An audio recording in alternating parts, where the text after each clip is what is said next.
From the very beginning, life was not fair to Adanna. Her father, a farmer of gentle heart, had buried his first wife, the woman who bore Adanna. Not long after, he married again, thinking he was doing right for his little girl. But what the man brought into his house was not a mother, no. He brought in a woman with fire in her eyes, a woman whose smile was like the blade of a cutlass. From the first day, the stepmother's heart burned with jealousy. Why should this girl shine brighter than my own children? Why should her skin glow like moonlight and her laughter carry like the flute? So she loaded Adanna with the heaviest chores. While her own daughters sat under the shade plaiting their hair, Adanna bent her back in the farm, swept the compound until her fingers cracked, and fetched water from the stream with pots too heavy for her slender frame. One evening, just as the sky painted itself with the fire of sunset, the stepmother called out, "Adanna, take this calabash and fetch water from the stream, and do not return until it is full." The girl sighed. She had been working since morning, but she dared not refuse. She carried the calabash on her head and began the long walk to the stream. The path was quiet, the forest singing only with crickets. At the bank of the water she knelt, dipped her calabash, and began to fill it. But just then, hooves. Hooves on the dry path.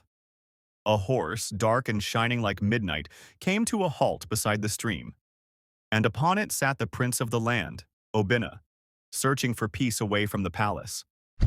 Their eyes met, and time stopped. The prince looked upon Adanna and saw not her torn wrapper, not her calloused hands, but the grace that wrapped her like sunlight. Her beauty was quiet, but it spoke louder than a drum. She lowered her gaze shyly, clutching her calabash.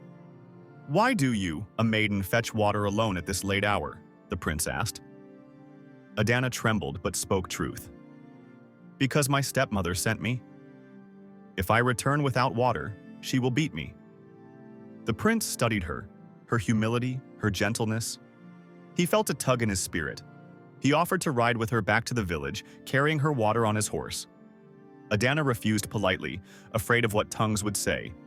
But the prince insisted, and so they walked together, the horse carrying her calabash. When they reached the village, people gasped. Who was this maiden walking beside the prince? Her stepmother's eyes grew wide with envy, her lips twisting like bitter cola. From that day, the prince's heart could not rest. He returned again and again to the stream, each time hoping to find her. And each time, he did. They spoke of many things, dreams, laughter, fears.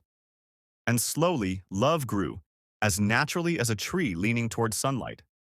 When it was time for the prince to take a wife, the drums of the palace echoed through the land. Maidens from every corner dressed in their finest, painted their eyes with kajal, adorned themselves with beads. Adanna's stepmother dressed her own daughters in silk, covering them with perfumes that choked the air. But she locked Adanna in the hut, saying, "You are not fit to stand before a prince." Ah, but what is written by destiny cannot be erased by envy. The prince, however, refused to look upon the proud maidens. His eyes searched the crowd, but the one he longed for was missing. "Where is she?" he demanded. "The maiden by the stream?" No one knew. No one spoke. Until, by fate, Adanna's little brother ran into the palace crying, My sister has been locked away." The prince rose in anger, stormed to the hut, and broke the door himself. And there she was, Adanna, her face wet with tears, her wrapper plain, yet her soul shining brighter than any jewel. He took her hand before all the people and declared, "This is the one my heart has chosen. This is the one who will be my wife." The crowd erupted in joy, though the stepmother collapsed in shame. The king, seeing the purity of Adanna's heart, blessed the union. And so it was that the girl who went to the stream with an empty calabash returned with a crown on her head.